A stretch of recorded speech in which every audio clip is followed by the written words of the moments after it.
Thousands of temples were razed to ground during invasions. Well, we couldn't protect them then because you cannot rewrite history in that sense. Going one at a time and keeping the controversy on. I know local politics, people will try to play for their advantage.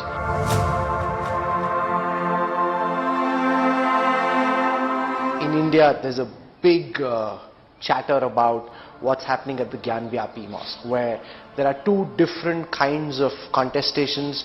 One by the Hindu petitioners who are saying that this was originally a temple which was razed by Mughal Emperor Aurangzeb, and the other led by Assuddin Owaisi and many others who feel that because of the existence of the Places of Worship Act 1991, the status of the Gyanvyapi Mosque should stay as it is. I'm very curious to know, as somebody who looks closely at society, how you think this very contentious issue should be looked at and addressed. See, I've been on the road, particularly on a two-wheeler, and I must tell you, till now I've covered 25 nations, 26 nations now. 26 nations and 63 days on the motorcycle, and I have done the 467 events along the way. So it's been a breathless schedule. I really completely unaware of what's happening in the Indian news. I think I shouldn't make a comment without knowing the full nature of what is happening there. But your broad sense of this idea that there were multiple temples which were razed by the Mughals, and now from Hindu Samaj this demand that, you know, what's happened, for example, at Kashi, what's happened at Mathura, Hindus should have the right to pray over there. Philosophically, how do you see this? See, thousands of temples were razed to ground during invasions. Well, we couldn't protect them then. Now, talking about all those thousands of temples doesn't make sense, because you cannot rewrite history in that sense. But at the same time, very iconic places. I think the communities should sit down together and work this out. This is not for the benefit of the nation, that everything we fight, whatever you say I will oppose, whatever I say you will oppose. This is not the way forward.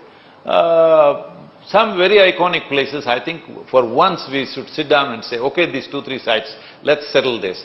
The rest of it, don't raise it again. I think we should do that instead of going one at a time and keeping the controversy on, unnecessary enmity between communities. This is not necessary. I feel as a civilized society, for once we should sit down and say, okay, what are the issues? Can we settle it or not? We should sit down and settle it. There must be some give and take in this. About this particular thing, I am not conversant with the news, so I don't want to make a comment on that.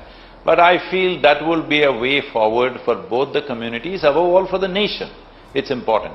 I think we should stop thinking in terms of Hindu community and Muslim community.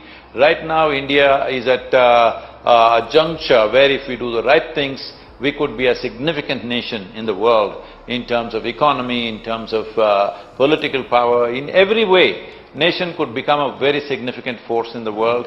I don't think we should squander this, going on making everything into a big dispute. I know local politics, people will try to play for their advantage. I would beseech people and the news agencies and media houses not to make this controversial. Just make sure that we go towards a solution once for all, rather than raking it up every few years.